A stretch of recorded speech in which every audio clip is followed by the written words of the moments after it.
Hello, everyone, and welcome to Let's Talk Seahawks, the podcast for fans like you. Today, we'll be reacting to our Week 14 28-16 loss at the San Francisco 49ers. Now, I do have to come out and apologize. Adam and I had a preview episode for this week. It's all set to go. We locked in our 5 keys, waited for some information to break so that we could give you the most updated information. And apparently that episode, due to some technical issues, was sacrificed to the podcast gods because it is nowhere to be found. And we have no way to upload it or recover our audio.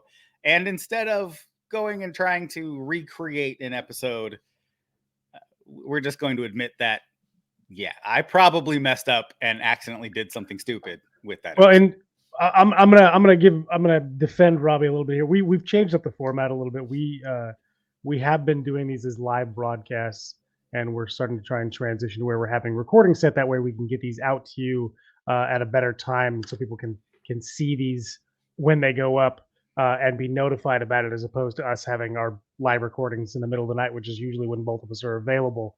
But we apparently are just not as tech savvy as we thought we were, and yeah, we just have no idea what happened to it. So we're recording this one. We're hoping that we now know what we did wrong so that we don't see it happen again. So hopefully we're not doing this recording for nothing. Yes. And there you have it. So here you go. I am your host of Let's Talk Seahawks, Robert Smith, along with my co-host, Adam Stellman. We are the not as tech savvy as we thought opinion folks over here. So yeah, let's talk. Let's have some opinions. Adam, let's talk Seahawks. Yeah.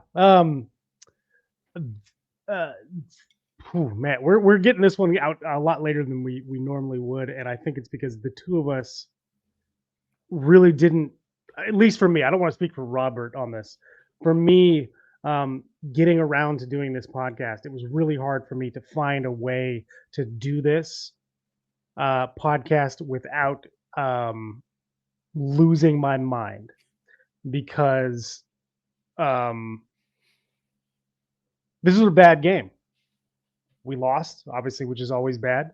You look at the scoreboard, you think, well, we didn't, get blown out like we did last time. How bad could it possibly have been? Well, go back and watch the game. It was bad. It was just bad. I think it wasn't the opening play, it might have been, but it was certainly the opening drive. We let Christian McCaffrey scamper for a 72-yard touchdown, and that might have been the high point of the game for me. So, yeah, this is really difficult to kind of nail this one down. I know we're kind of supposed to be giving our initial thoughts here, but I guess I need to take another second to center myself. Rob, I'm going to have to pass it back to you because all I can say is this was a bad game. Yeah, it's bad. And it's not bad in the sense that, oh, they just came out and didn't play well and blah, blah, blah. Things didn't come together. It's bad in the sense that there's a weird feeling around this team right now. Listen, my prediction was not that the Seahawks winning. And the Seahawks didn't win. In fact, the score is closer than I thought it was going to be. So you got to be happy about that, I guess. A little bit of progress. But for me, it's Groundhog's Day, right? The team came out clicking, right? We were firing. We were out there looking really good with a backup quarterback in. And then all of a sudden, it just kind of fell off a cliff offensively. And we've seen that time and time again with our starters, is that we come out with a good game plan. We run a great selection of plays in the first couple drives. We look like we're going. The team looks like it's clicking. And then the other team adjusts defensively. And our offensive adjustments just don't happen. They try to do the same thing and it doesn't work. And so we lose ultimately the coaching chess match that goes on. And sometimes the team's just good enough to squeak out a win. Browns game comes to mind in that one. It's tough. It's real tough. I don't know. This game, we played better than I thought we were, and it feels like we lost 50-0. Yeah, well, I can tell you why it feels like that, because we saw all the same things go wrong that have gone wrong every time something has gone wrong this season. This is the first time in the Pete Carroll era here in Seattle that we've lost 4 games in a row. It's the first time Pete Carroll's lost 4 games in a row in decades. I don't think you'd have to go back to his first stint in the NFL, I think, to find any stretch where Pete Carroll's or a Pete Carroll coached team lost more than 3 games in a row. And like I said, it's the first time it's happened since he came to Seattle for sure. The reason this is so hard for me is I don't do it every week, but most weeks you know what, I'm just gonna say I do it every week because now I can't think of a week I haven't done it, especially this season. Pete Carroll gives press conferences post game. Sorry, go ahead. What were you saying, Rob? Was that say the word ostensibly? That wouldn't have worked in this case, but sure. I'm saving it, Rob. I'll get to that word eventually. But Pete Carroll gives his post game, and then he goes on Seattle Sports Radio and always gives a recap Monday mornings, unless it's a Monday game, and then obviously he can't give the recap Monday morning. But he goes on to talk about the games, and Pete Carroll spent the entire and you can watch this on podcast, on video. It's on the radio in Seattle, but they have it uploaded on YouTube. Please go and check it out. It's called The Pete Carroll Show. But he went on there, and Pete was smiling the entire time, and it was the first time I've ever seen Pete smile with just his mouth, because he was not smiling with his eyes, and he was, even though his face was grinning, he was dead serious, and he was in a bad mood. I'll tell you the moment that stood out the most to me is they asked him, they said, they were talking about the messaging, because they were trying to get, I'm sure he gets pestered with this kind of stuff all the time, especially when the team isn't doing well. But what they asked was, what's wrong with the team? What is it? Is it that people aren't buying into your philosophy anymore? And are these players not buying in? And Pete Carroll gave the shortest answer I've ever heard him give about anything. He said, ask them. 2-word answer. Ask them. Not only that, it was ask them next. Move on to a different question. Yeah, he didn't want to talk about it.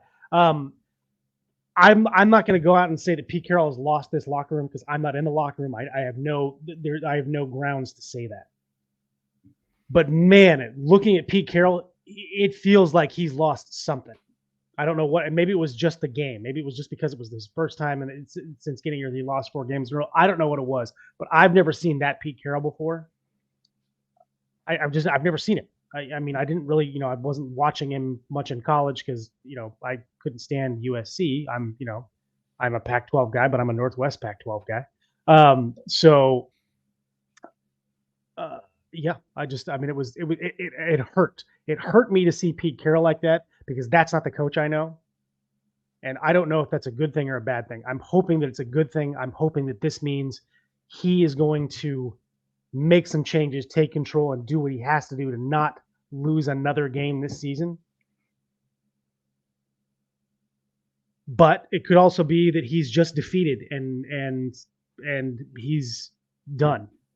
And that was my first read on that, on seeing him like there, because that's what it looks like to me. I know when I'm done with something, I do the same thing. I just kind of go, and I'm hoping that's not what was going on there, but I got to tell you that I would not be surprised if that was going on, what was going on behind his eyes. Wow. I didn't pick up on that, but you're right.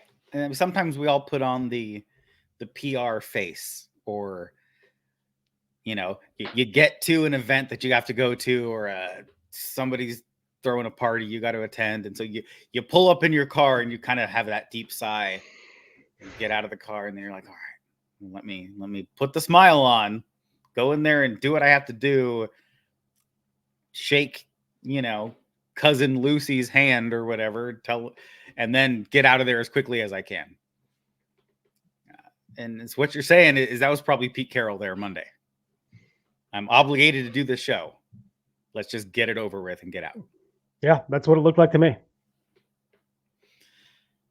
Wow, that's a great observation. In fact, we'll talk a little more about KJ Wright later because he addressed some of the Pete Carroll stuff on some of his appearances over this last week and his own podcast as well. But yeah, so we'll touch on the coaching staff when we talk about that later on in the episode. Since we lost our preview episode, we'll go ahead and give a little more detail into our 5 keys, and then we'll go and review those as well. So our first key to success was that we have to lean heavily on the run game. Now, we would have said this regardless of who was at quarterback, but as soon as we knew Geno Smith was not going to be able to start this game, it made this even more important. And so lean heavily on the run game. I like to put a success metric into these keys. The metric was our running backs need to have 30 or more touches, and at least 24 of those need to come as designed run plays. We had 59 offensive snaps, which means, we wanted to see 50% of those, the running backs touching the ball.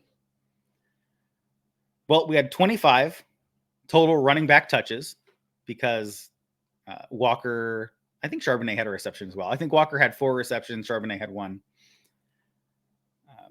It's more than that if I would actually read my notes. But so they had a few receptions, and then there were 17 called runs in the game.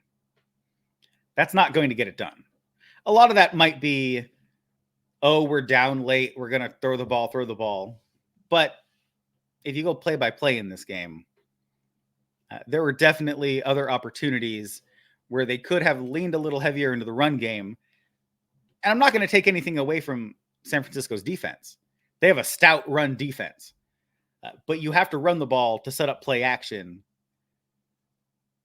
in order to soften that defense a little bit, because they're going to cheat up to the run. You hit them over the top, or, a really nice design play, right? You hit them somewhere in a hole, and then they soften up. That opens up the run game again. And yeah, they didn't do it. So according to my metrics, they didn't lean heavily enough on the run game, and they failed this key to success.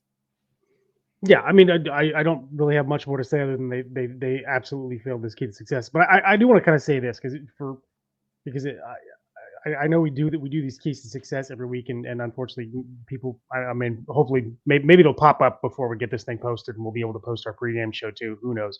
But the reason that we do these keys to success, this is what we see as the Seahawks' path to winning the game. Now, neither of us predicted the Seahawks. We also do a game prediction every week, and neither of us predicted the Seahawks to win this game. We both thought this was probably going to be an L, and I think both of us actually had a wider margin of loss than what it ended up being, because I think we only lost by 12 points, and we're going to be going through these. We have some more. It's not that we think Seahawks. It's not just that the Seahawks needed to do this in order to come out with a win. This is what we needed to see the Seahawks do to have a shot in this game. The idea of leaning heavily on the run game wasn't because of Drew Lock was at quarterback. Now that became a factor, but at the time we recorded, Drew Lock hadn't been announced as the starter yet. At the time, it was still Geno was a game time decision. So, but that factored into this. We said, okay, if Geno's not 100%, we need to give him extra time in the pocket. The way you do that is by leaning heavily on this run game, keep the defense honest, so that when we have time to take those shots, we take those shots. Like you said, we're going to go into a little bit more detail, just to kind of recap some of this. These are things, and some of them are going to seem really basic again, but the reason we keep going back to some of these things and repeating them again and again and again is because they're not being fixed. And I probably should have gone with this a little bit more in my opening, but this is something the Seahawks have been struggling with all season. It's not something you expect from a Seattle Seahawks team, especially that Pete Carroll Seahawks team, who has said that their identity is a running team. Well, no, it's not, Pete. It's not. This team is not a running football team. It's not consistent in running the ball, and it's not successful in running the ball. So this is not a running team. And we needed to lean on the run game for a myriad of reasons, whether you want to talk about controlling the game clock or giving the offense a chance to open up downfield, keep the defense honest, for whatever it is. But if you're going to be if your identity is a running team, then you need to be successful at running the ball. And whether that's successfully with consistency or successful in yards, but you need to be successful at something. We were not successful at any factor of the run game here. So yeah, not only is this a fail for me, but this is chronic at this point. Yeah, I kind of mentioned Groundhog's Day. I referenced, the movie in that when I said that we start well, but we don't finish games. You can just tack this right onto it. There are fundamental issues that come in. In fact, I get mad every time a set of announcers says, "Oh, the identity of the Seahawks is the run game. They want to come out here and pound the ball." I'm like, you obviously haven't watched any Seahawks games because they've only had over 40% rushing maybe once this season, possibly twice. There you go, twice. Just twice. So, by the way, we won both the games where we rushed the ball more than 40%, by the way. Funny how that works when you play fundamental football. All right, so instead of beating this dead horse, let's go ahead and go on to key to success number 2, and that is extra blockers. Yes, use the tight ends. So we were saying you're going to need extra blockers against that dominant defensive front, against those lightning quick and instinctual linebackers. That's a scary defense there in San Francisco. Yeah. So what are you going to do? Well, we're going to need extra people to help. Even more so if Geno Smith wasn't able to go, which is what ended up happening, and Drew Lock had to step in as the starter with 2 to 3 days of preparation. Well, my metric for success on this one is that I wanted our top 3 tight ends, right? Dissly, Fant, Parkinson, to all have over 30 offensive snaps. It's a tall ask. The Seahawks, due to not being able to sustain some drives in primarily the second half, we're limited to 59 offensive plays. So this would have been a tall ask. That would have said you need at least 2 on the field at all times, which is what we wanted them to do. Final numbers. Dissly had 19 offensive snaps. Our best blocking tight end, by the way. Noah Fant had 36, so he actually eclipsed that 30 mark. And then Colby Parkinson had 27.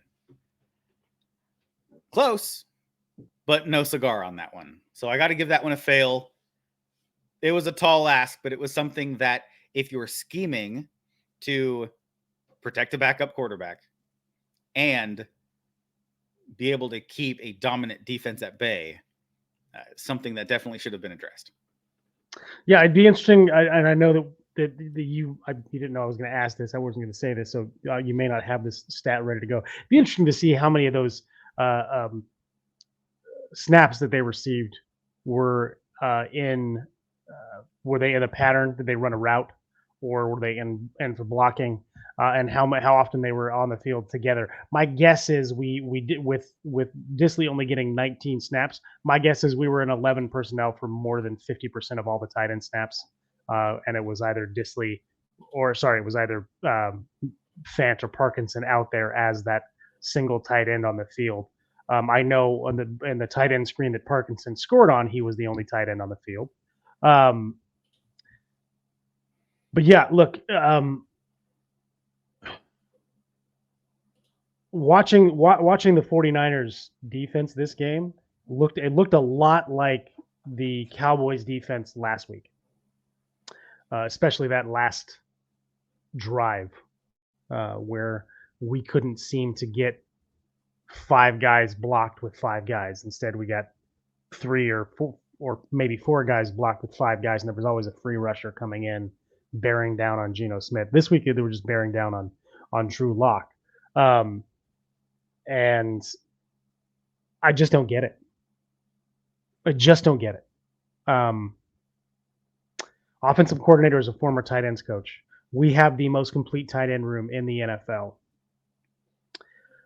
We've seen how well this offense can run when the tight ends are heavily involved in both the run and pass game. And yet,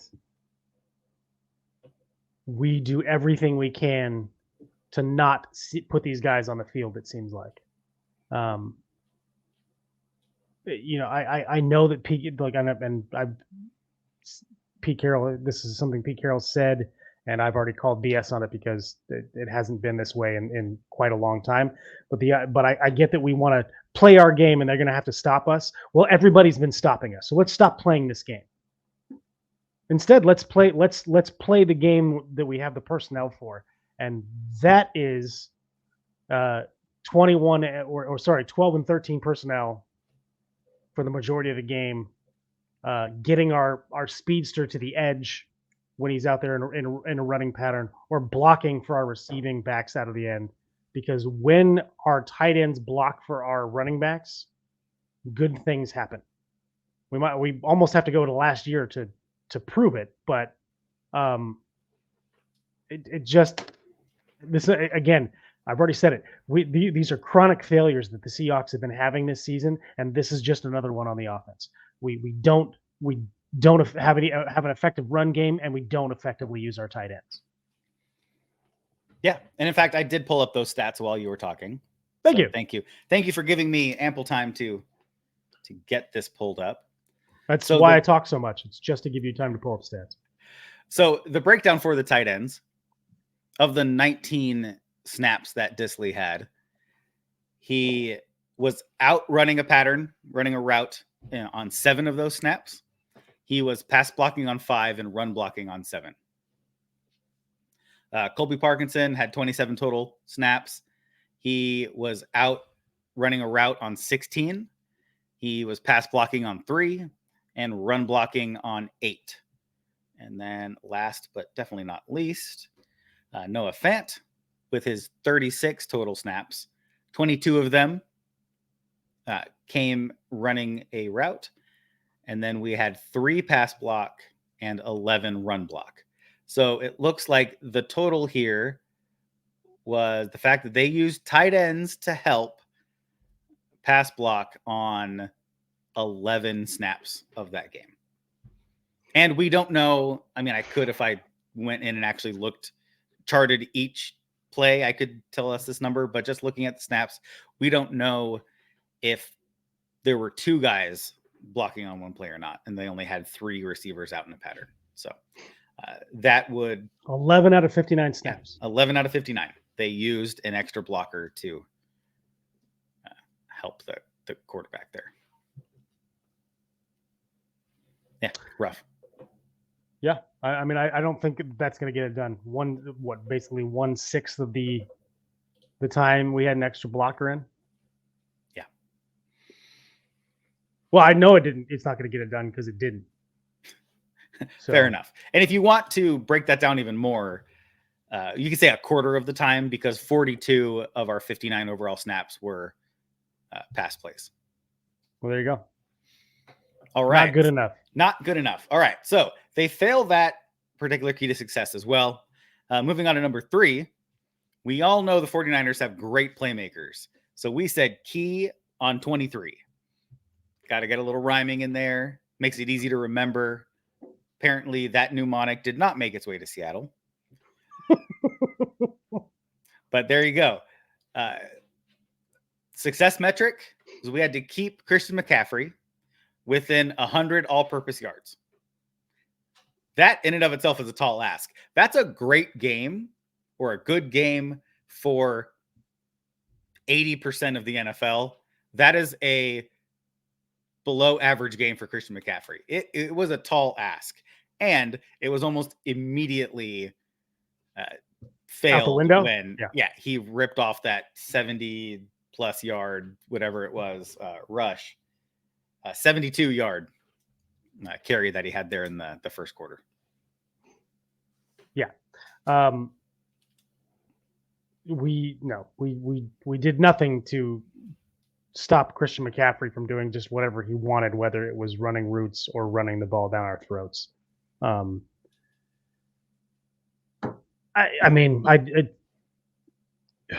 There's and I know that it's probably not great to be bringing up Bill Belichick's name right now, considering he's on his way out of New England, it seems, at the end of this season. But the one thing that Bill Belichick's defenses were always really good at doing was taking away your best player. They just wouldn't let your best player have his best game, whether it was Devontae Adams or Christian McCaffrey. Wouldn't matter. They took away that guy. We're going to take away your best player. That guy is not going to help you. You're going to have to figure out another thing on offense. And the reason that worked so well for Bill Belichick's defense is because it made the offensive coordinator have to figure out a different game plan for that week. He couldn't go with what he usually goes with. He had to do something different. And I mean, we didn't make Kyle Shanahan or his offensive coordinator have to rethink anything in this game. And yes, we held them to only 28 points. But they could have scored more if they wanted, guys. They could have. They just didn't. So McCaffrey's numbers in this game, he had 8 receiving yards, 145 yards on the ground, for a grand total of 153 all-purpose yards. That's rough. It's hard to win when you give one player a football field and a half. So yeah. All right. I don't think there was a question that we failed that key to success. Our number 4 key to success. Let's try to bring a little more energy in, so this isn't a sludge fest. Matching our mood was tackle. All right. Our defense, which once was applauded throughout the football world as one of the most sound tackling and willing to tackle defenses in the league, has been absolutely horrible tackling ball carriers this season. I don't have the current stats in front of me, but at one point we led the league in missed tackles, and I'm willing to bet we're at least we're still number one. We're still number one. There you go. Hey guys, we're winning something. All right. So the metric here was, let's clean it up, guys. Let's get back to basics. Let's figure out how to tackle. And we'll even spot you a couple missed tackles. Because ideally, as a defensive coach, you're going to say no missed tackles. I want all clean tackles. Sure, would have been great. Let's gang tackle. Let's help each other out. But, you're going to build in a little bit of cushion there. I said the metric for this was fewer than 8 missed tackles. And when it was all said and done, the Seahawks defense had 12 missed tackles. Jamal Adams and Reek Woolen both had 3 of those. So it's tough when 2 of your better players just racked up half of your missed tackles for the game. Yeah. You mentioned we talk a little bit about the KJ Wright show. KJ specifically called, he didn't specifically call out Jamal Adams. Pete Carroll mentioned Jamal Adams' name. But KJ did all but call number 33 out by name. Because Jamal Adams has, I asked you 2 weeks ago, Robbie, or maybe it was a week ago. Is Tariq Woolen, has he become a liability in coverage? You said no. I'll have you re-answer that question again in just a second. But Jamal Adams is a liability in coverage. Jamal Adams has given up a touchdown in three games back to back in coverage. And he has missed multiple tackles every single game this season. I don't know what it is about Jamal Adams. Maybe he's cooked. I certainly hope that's not the case. The man brings an energy to the Seahawks that I think we haven't had since the early days of Earl Thomas. And that's certainly something that the team needs when they have on the defensive side. They need someone that's going to be 110% at all times. But maybe he needs to throttle back. Maybe let's just give me 90% Jamal, and see if maybe that's what you need to do, because part of those missed tackles are just taking bad angles. He's over pursuing and just coming up way short. Maybe he thinks he's still got that back end speed that he doesn't have anymore. I don't know what it is, but he's looked bad all season. This game he looked pathetic. Jamal Adams looked like he didn't belong on the field. As far as Tariq Woolen goes, I don't know why he refuses to use his long arms to tackle people, because that's what they're there for. But if there's a single person that shouldn't be trying to shoulder tackle dudes, it's a guy that can't possibly be the low man and has the skinniest upper body I've ever seen on a professional football player. I mean, he looks like Kevin Durant out there trying to shoulder dudes down to the ground, and that's not getting it done. Well, actually, the problem is that he's not using his shoulder to tackle. So he's not using his arms either. He's not using his arms either. Well, he needs to, if we're going to go rugby style, cheek to cheek, right? Put your cheek on their butt cheek, wrap those legs, lift, right? And drive through the tackle. Obviously, if you're not down low, then you need to wrap them up, get those hooks in, drive through the tackle. It's all about using your whole body, getting your shoulder in the right position, getting your arms in the right position, utilizing a good football stance, right? They used to teach this in Seattle, near foot, near shoulder, right? So you're going with that direction in order to utilize the leverage and power in order to make the tackle. That's what's not happening, is these guys don't have these fundamental techniques down.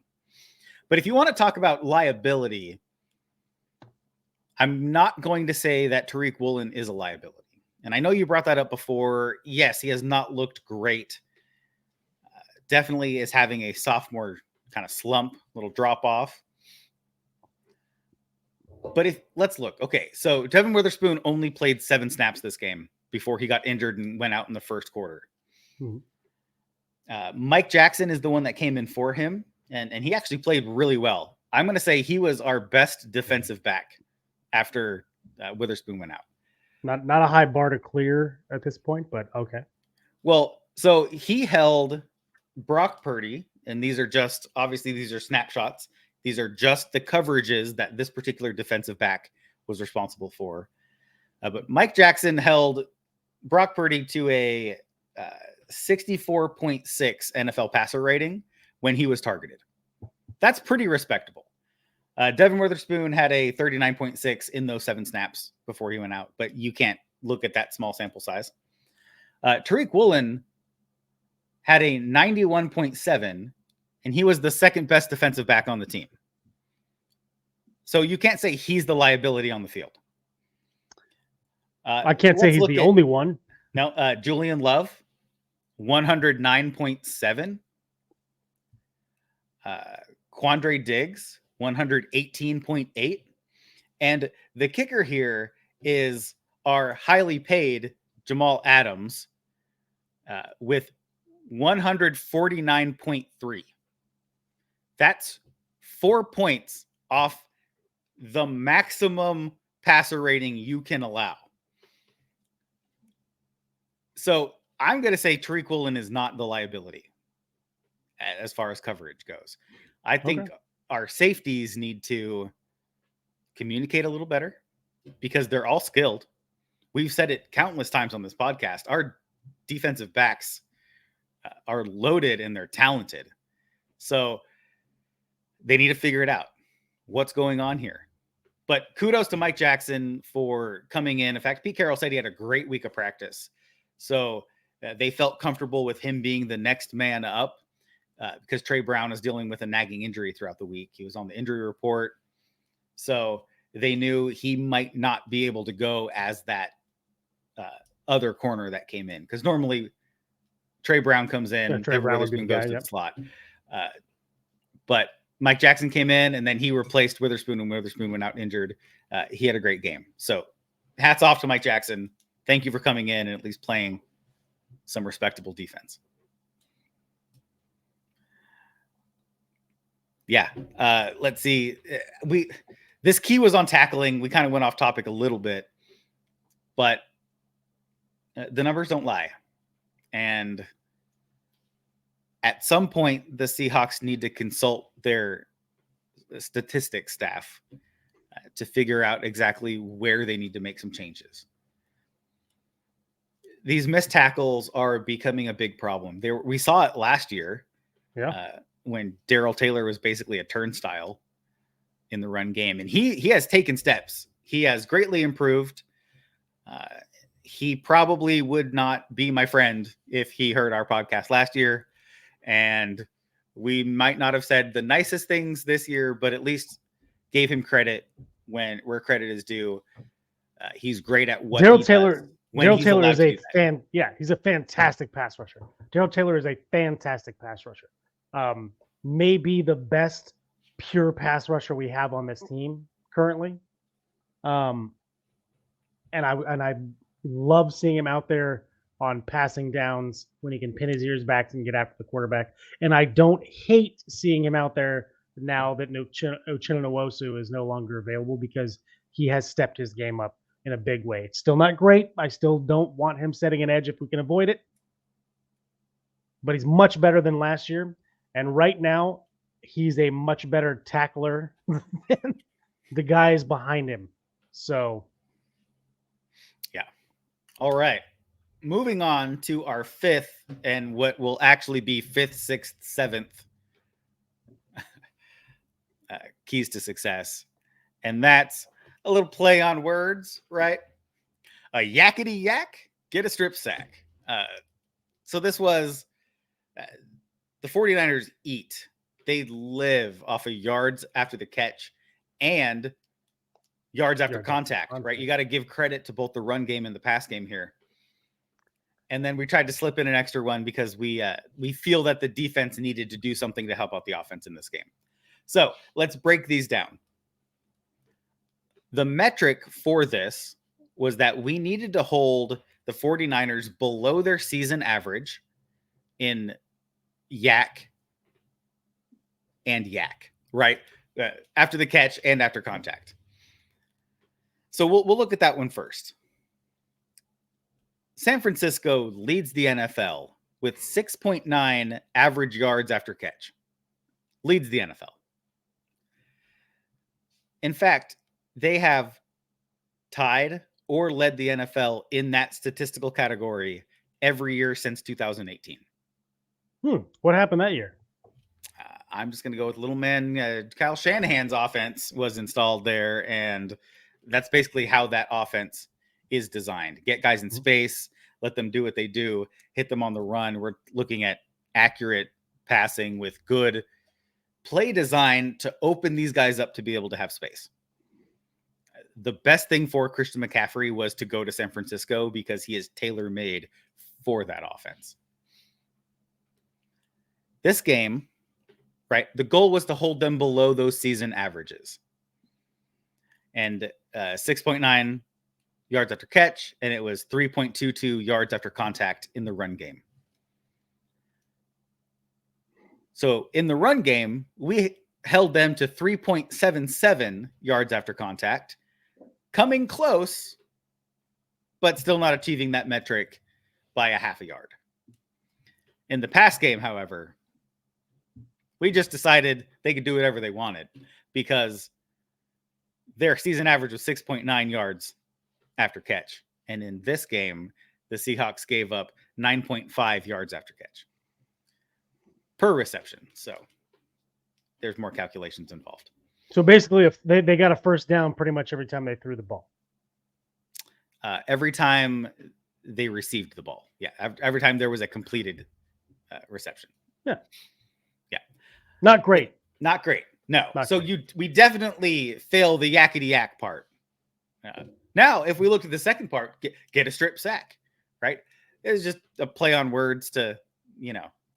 We like to think we're clever here, and we certainly use we show our age and we like to tell dad jokes. There you go. Is what this whole wording boils down to. But this was just the defense need to generate at least one, but preferably more than one turnover. And they did that. Julian Love had an interception of Brock Purdy, and the Seahawks defense recovered a fumble. I think it was Ayuk who fumbled, but that's it. That's 2 turnovers. The Seahawks were able to capitalize as a defense on those opportunities, and then the offense was not able to respond. We're not able to finish, so to speak. Yeah, look, I've already said this a million times this season. Our offense has been putting way too much pressure on our defense, and maybe I'm not, which is not to say our defense has been playing great, because they obviously have not. A great defense doesn't give up 30+ points in multiple games of the season. Then this defense has done it. But they are still being asked to carry the day week in and week out for this team. Yes, they gave us 2 turnovers, and the offense gave the ball right back to the 49ers twice in this game. We are the absolute worst offense in the NFL when it comes to third down conversion. For DVOA, we are actually really good. We're top 5 in the league on first downs. We apparently are really good at converting first downs, or getting yards on first downs. We're then middling on second downs, where I think we're 14th. And then we are dead last in third downs, 32 of 32.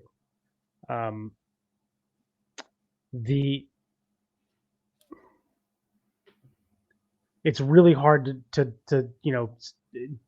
win the argument, or to decide what came first, the chicken or the egg here.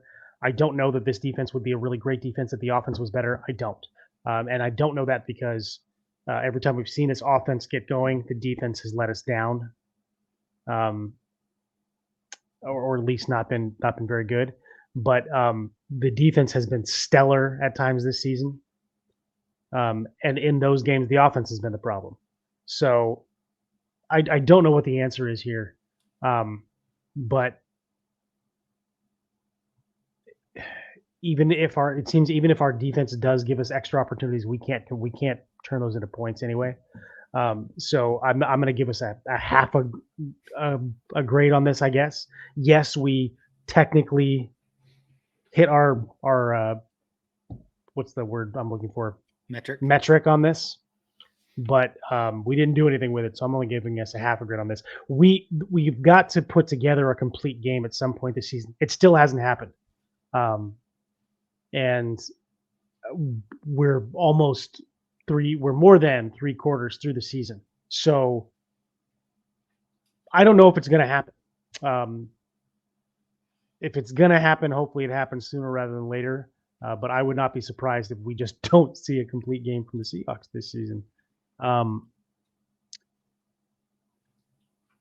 Yeah, sorry, kind of getting ahead of myself here. I don't know if you had anything else you wanted to say about the keys, but failing 5 out of, let's say, 7 keys, or maybe 6.5 out of 7 keys, is not going to get it done. And that's what this game was. This was doing a bare minimum, down and down out, it seems like. And they looked good at times. Early on, I had hope. Right? Yeah, look, when we allowed the 49ers to score on their opening drive, but we also scored on our opening drive, which I was not expecting. I thought Drew Lock would have to knock some rust off. Apparently, he had to knock some shine off to find the rust, which he did fairly quickly.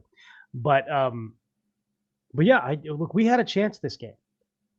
You can say the defense gave up too many points, which is true. Anytime the defense gives up any points, it's too many points with this offense. But we had a shot here. We had a shot in this game. We were pretty much in it until the fourth quarter.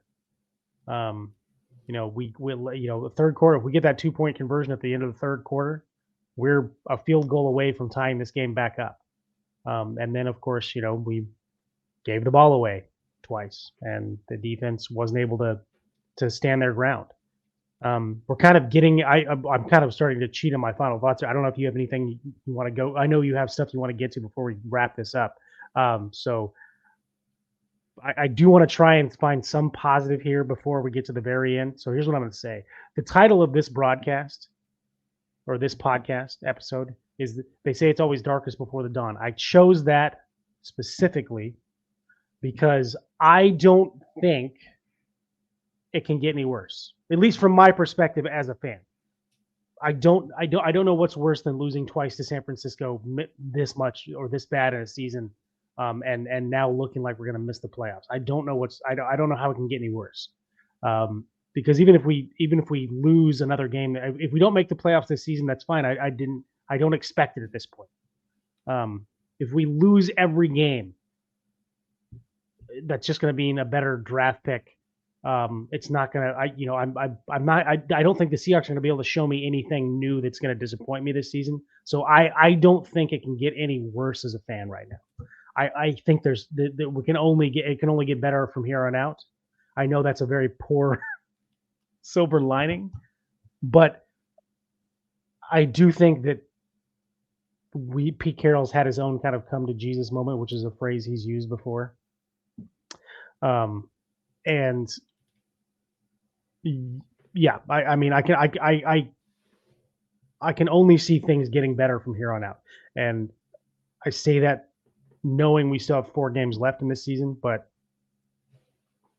there is a light at the end of this tunnel. I don't want to say what the light is yet because it could be anything of like 3 different lights, but there is light at the end of this tunnel. Yeah. You said quite a bit there. And I'll try to find some positives. I do like to wrap up with positives kind of at the end. Yeah, I was trying to get something positive going before we got to the wrap up, but I guess yeah. I was trying to help us out here. Yeah. Well, here's positive. I mean, Drew Lock looked pretty good. Yeah, that's true. I mean, for a guy that hasn't played in 2.5 years, yeah. Yeah. When I saw Sunday morning that Geno Smith was going to be inactive and Drew Lock was the guy, I was like, oh, okay, we instantly lost. I just thought, okay, well, my prediction, said we were going to lose by, I get 2 touchdowns, 2.5 touchdowns. Right. I'm like, Drew Lock's going to lead the show. Okay, we're going to lose this game 40-3. And no, he looked pretty good. Not get a shot as a starting quarterback good, but he looked like he could, in a stripped down game plan, be effective, which is all I can ask for a backup. Right. And I thought he executed the backup role perfectly.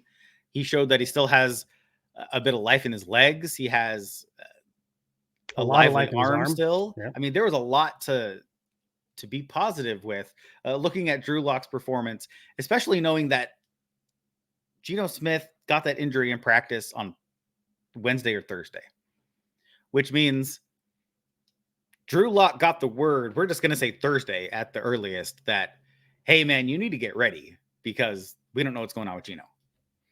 So 3 days of preparation and he comes in and executes decently well for that backup role. So I got to give him tons of credit because he came out there, he looked good.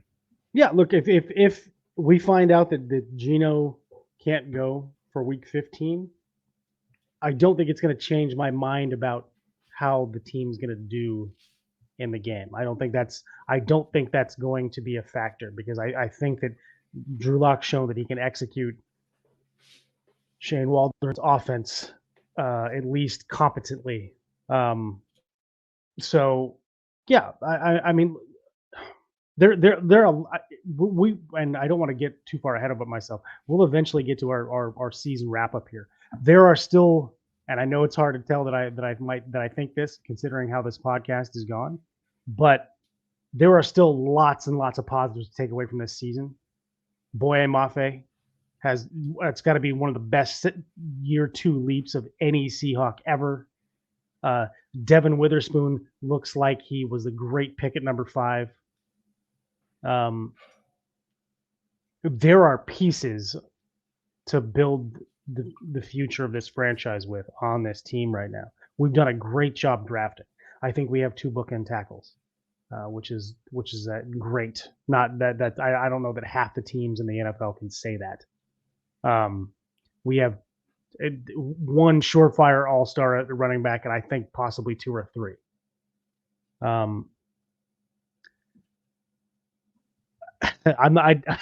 don't want to get to a DK. I don't want to turn this into a DK bashing podcast. Well, you brought up DK. Let's just go into it. Sure. DK. I'm going to say this real quick. I think Jackson Smith and Jigba has a bright future on this team as well. If he can just hang out with Lockett more than he hangs out with Metcalf. Yeah, that's something that KJ Wright brought up, and we'll get to him here in a minute. On his podcast, was that it was either on the podcast or it was in his game recap, like the reaction they do right after the game. I actually think it was in his preview show for the Eagles game, but go ahead. Right. Which actually in that reaction episode, he did call Adams out. So you mentioned it earlier that he didn't call him out by name. He straight up did in that. He stopped short of calling for somebody's job. That's one of the lines that they do not cross in that podcast. I respect them for that. But he basically said, he is underperforming. We'll just leave it at that. Please go watch his stuff. It's fantastic. So you brought up DK. DK got multiple unsportsmanlike conduct penalties, which the last one that he got in this game actually led to his ejection from this game. Yes, it did. It's hard to count on a guy or a player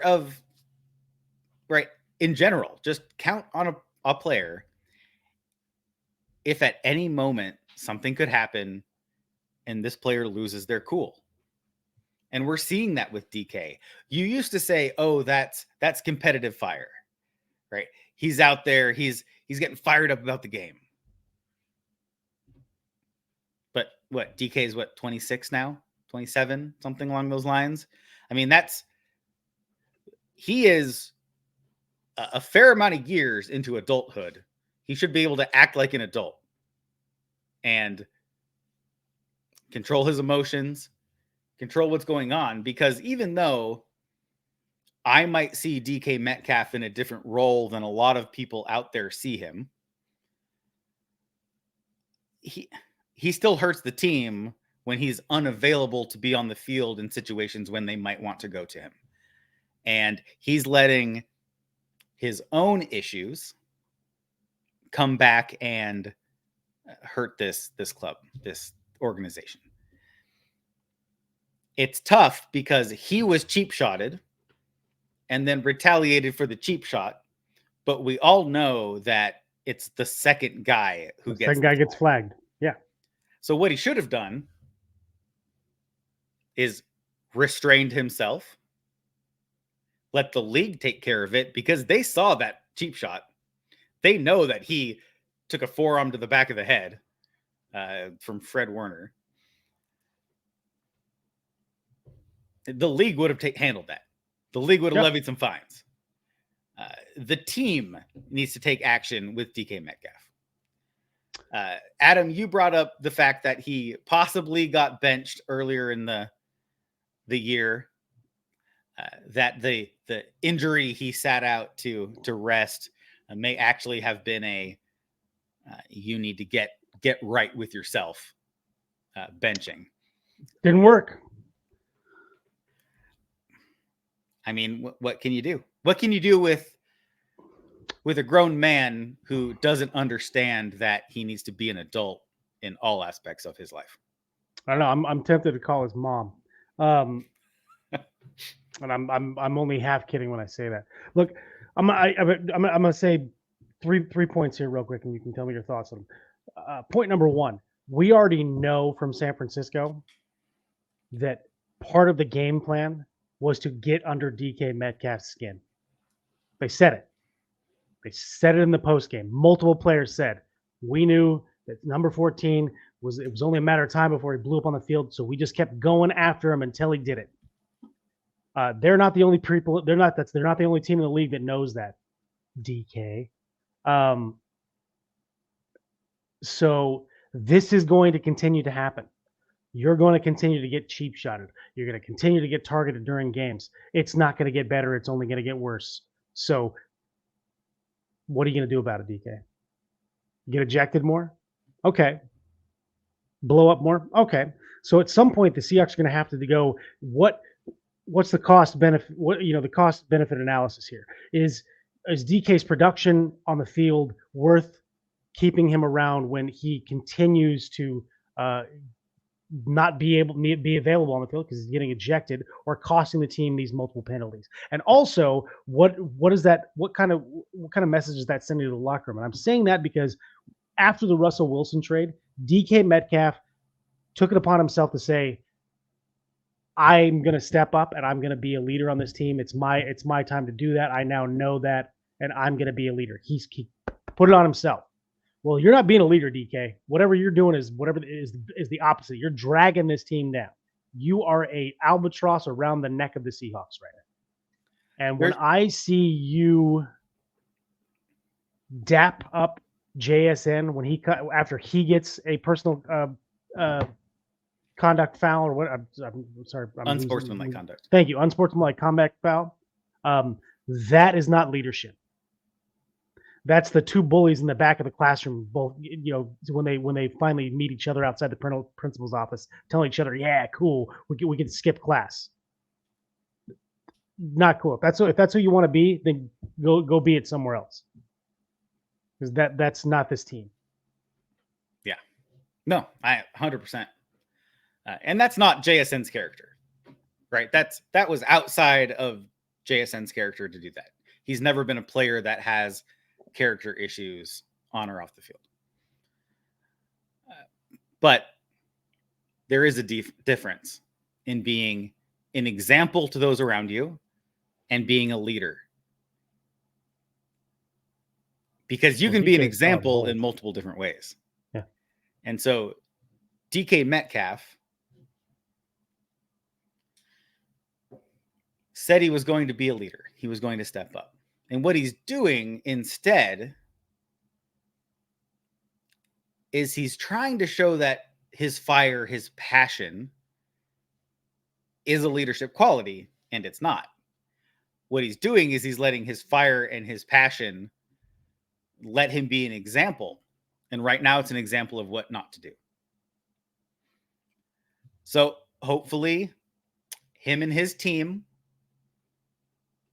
hopefully one of the members of those teams is perhaps some kind of mentor or life coach or whatever, because they need to sit him down and explain to him what a leader is, how a leader acts. Because right now he's that guy you see and you're like, wow, I hope I never act like that individual, regardless of the success that comes with the skill set of that player. It was very disappointing. And it was tough because, once again, it hurt the team. Now, all of that happened off of one of Drew Lock's 2 interceptions.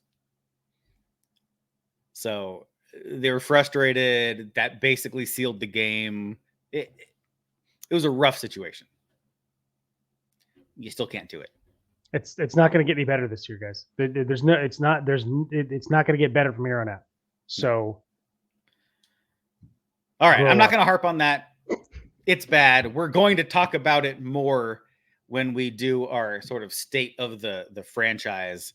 When we go through, we talk about the roster, we talk about things that could be done to improve in areas or to retain talent in other areas. We'll have a whole probably hour and a half episode on that, and we'll have some guests on to come talk about the Seahawks with us in that regard. I guarantee DK's emotions will be a part of that conversation. Yeah. This has gone a little bit long, so real quick, we have a ton of respect for KJ Wright. And he made some comments this week. He got a little fired up himself. And I know, Adam, that KJ Wright's one of your favorite Seahawks of all time. So why don't you just give us real quick a little rundown about what was said and then what your thoughts on that particular topic were? Well, I mean, I think KJ is just kind of keying on, I think, what we've kind of danced around all season is what's the issue here? And I think the issue is that there's no foundation on this team to support what's going on at the top. I still think Pete Carroll is an amazing person and an amazing coach, and his philosophy is the right philosophy to have, not just in life, but definitely in football. What's missing in this locker room is a leader or leaders. You need Pete Carroll is one of those guys. The reason he's a players coach is because he lets the players be themselves, and knows that at some point there you've got to have this gel and dynamic in the locker room where you're going to check yourselves because you want to be there for your fellow players.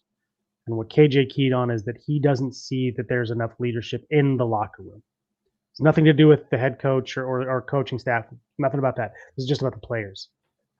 This is a very young team, but there are veterans on this team. DK Metcalf being one of them. But DK Metcalf's not being a leader. I think that we the hope was that someone like Jamal Adams would be one of those guys, but Jamal Adams is too focused on himself and what he needs to get himself right anyway. He keyed on Bobby and Jaron Reed, two guys that you had been with the Seahawks before and are now kind of coming back. And I agree with him on that if there are leaders in this locker room, it's probably going to be Jaron Reed and Bobby Wagner. My only thing that I'm going to say about that is I would have a hard time. I'm not Bobby, and Bobby's hopefully a better man than me. And the same goes for Jaron Reed, because even though slightly different situations, they were they were let go by the Seahawks. They said, we can do this without you. And yes, they did bring them both back, but can you be the same leader that you were before after a break like that? I don't know. But I think KJ's right in that there's not enough leadership in this locker room. There's not enough guys in there standing up and holding each other accountable. And I don't think that's something Pete can fix. I think that's something the players have to fix amongst themselves. And I don't know if these players can do it. This group of players. I'm not saying that there aren't those individual guys in there. Maybe there is some guy in there that can eventually step up into that leadership role. But the way this team is constructed now, I don't think there's a person there that can do it. And until you give someone else an opportunity to step up in that leadership role, it's not going to happen. And the only way you're going to give someone that opportunity is if they get opportunities to be a leader out on the field, and then they can be a leader in the locker room. And KJ's point was there needs to be a personnel change somewhere. Now KJ's a defensive guy, so he was keying on the defense, and maybe that's I don't know where on the offense we can swap guys because we're a little thin at spaces, and I'm not really sure that there's those people to kind of plug and play there. On the defense, there are those guys. There needs to be a personnel change. There has to be somewhere. There has to be a personnel change somewhere on that defense. I'm not saying that we need to bench guys for the whole game. That KJ kind of said that and didn't say for the whole game, but someone there needs to be a personnel change, and I have to give him all the props for saying that, because I agree 100%. That's what has to happen. There has to be a personnel change. If there isn't a personnel change, in the words of KJ Wright, this team is not serious about winning. Yeah. Well, and also props to KJ for the willingness to say those things, being as he has access to the organization. He is close with players and coaching staff, front office personnel. He's still allowed to come in and sit in some of those closed door meetings, some of those defense specific meetings or team related events, and to come out and be willing to be critical of the franchise in situations like this, knowing that a petty organization, not the Seahawks, but there are some of these organizations in the league, would probably cut off his access for doing things like this. Shows his character to be able to step up. I'm going to go ahead and, for those of you watching this on YouTube, I will link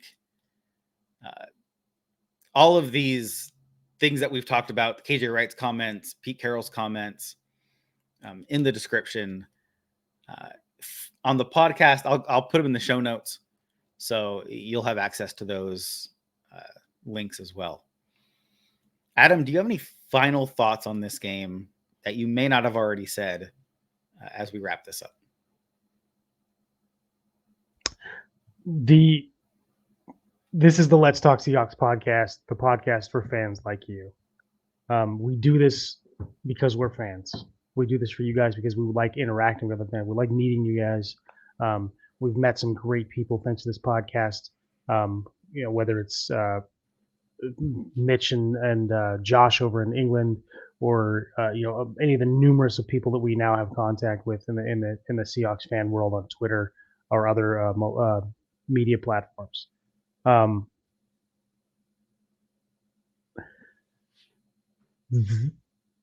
It's been great growing up as a Seahawks fan for multiple reasons. Not the least of which being that we've had some amazing players and coaches come through this organization, heroes of mine, because that is, I mean, these guys are our gladiators, right? I mean, professional sports athletes are the people that, as a kid, you look up to. I mean, I know that trading cards aren't as big of a thing now as they were when I was a kid, but I mean, I collected everything: baseball, basketball, football, soccer cards. I still love these guys. I love watching football every Sunday. That's not going to change. It's been hard as a fan of the Seahawks to watch this season unfold thus far. But like I said before, there are so many things that we can point to about this team and this organization that are great things and a bright future. And I hope we if we leave you guys with anything, it's that we love talking about our Seahawks. We do this because we're passionate. I don't ever want people to think that we're on here just to sling mud, because that's not the case. I think we're honest with our takes whether it comes to players or the organization. We're not out here to BS or kiss anybody's butt. But we do this because we love it. And even though it's been, like I said, it's been a tough season as the season has unfolded, I've still loved doing this podcast every week, and we're going to be here every week with you guys doing this. So thank you for your support. Something I don't get to say very much on this podcast because I don't do the closing. But we do this for you guys. We really appreciate you guys listening in, and we love your feedback. I wish we had more of it. So don't hold back. Those of you out there watching this or listening to the podcast, we love the interaction. So if you guys have anything to say, please throw it our way. We're pretty good at not taking ourselves too seriously, so we're not going to get offended if you guys want to come at us with some kind of I don't want to say argument, but if you want to come at us with a debate, have at it. We love it. This is why we do this. So I just want to leave. My final thought is that I'm going to continue to do this podcast and enjoy doing this podcast for as long as I possibly can. Outstanding. As I go into my final thoughts, and Adam, anytime you want to do the closing, you just let me know, and I'll let you wrap up the show. No. You're So good. Adam's going to impromptu closing here this episode. No, I'm joking. All right. But my final thoughts going into this week here, coming up against the Eagles, coming out of this 49ers game, is that things seem bleak, but believe it or not, there's still a little bit of hope. There's still a little bit of light at the end of the tunnel. And I've been using the New York Times has You're talking about their they have playoff predictor? Upshot's playoff predictor. Right. And so I've been going through that, and you can run different scenarios. You can pick the winners for every game in the week and see how it affects one team or another's playoff chances. And so this model goes through thousands, tens of thousands, the beginning of the season, hundreds of thousands of different calculations and different potential outcomes in these games in order to give a sample size, to give a percentage of teams, what percentage they have to make the playoffs. And I went through, and right before we started recording this, I went through and I ran some updated numbers. And if we go 4-0 for the rest of the season, so we put these last 4 games behind us, they get right, they fix what's going on the field, in the locker room, and on the coaching staff. They're able to get all of that clicking, and they go 4-0, then the Seahawks have a greater than 99% chance to make the playoffs. Now, say we lose one. Say we drop this game to the Eagles, and then we win, Steelers, Titans, Cardinals. Well, that makes it a little rough, right? Depending on which game, it ranges anywhere between 40 to 60%. Some of those games carry more weight. Obviously, the Cardinals carry more weight. I want to say the Eagles carried a fair amount of weight in that calculation as well. Well, they're the only other NFC team we're playing, so in conference would be very more weight. So I think they were right around the 50% mark, if that's the game that we lose. So see, it's still doable right there, 40 to 60% if we go 3-1. If we go 2-2, it's a 5% chance to make the playoffs.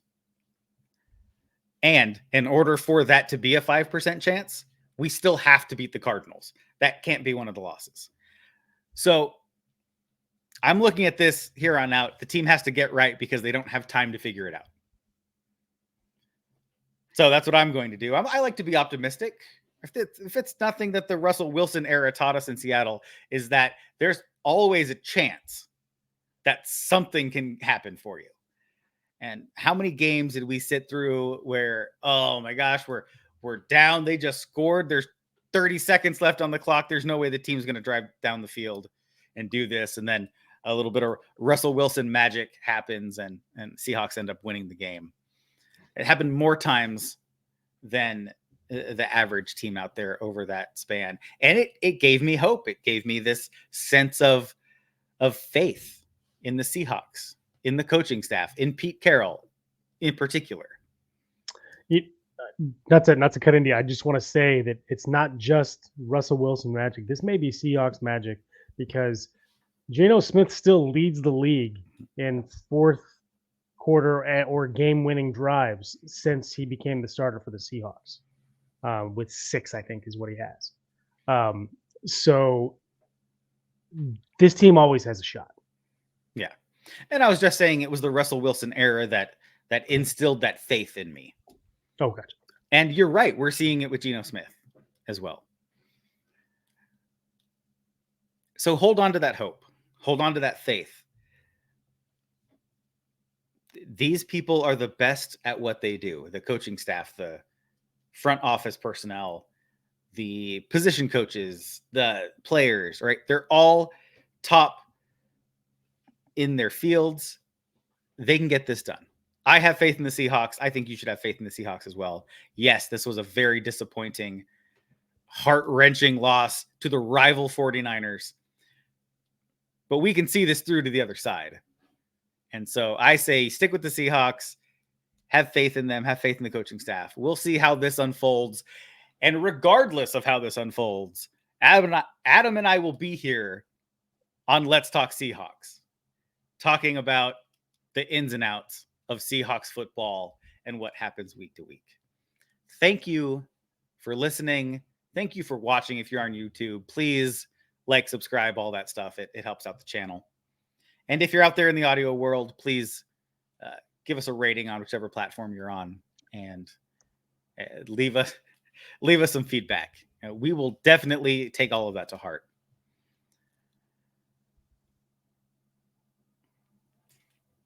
Here we are. This has been Let's Talk Seahawks. Thank you once again. And as always, go Hawks. Go Hawks.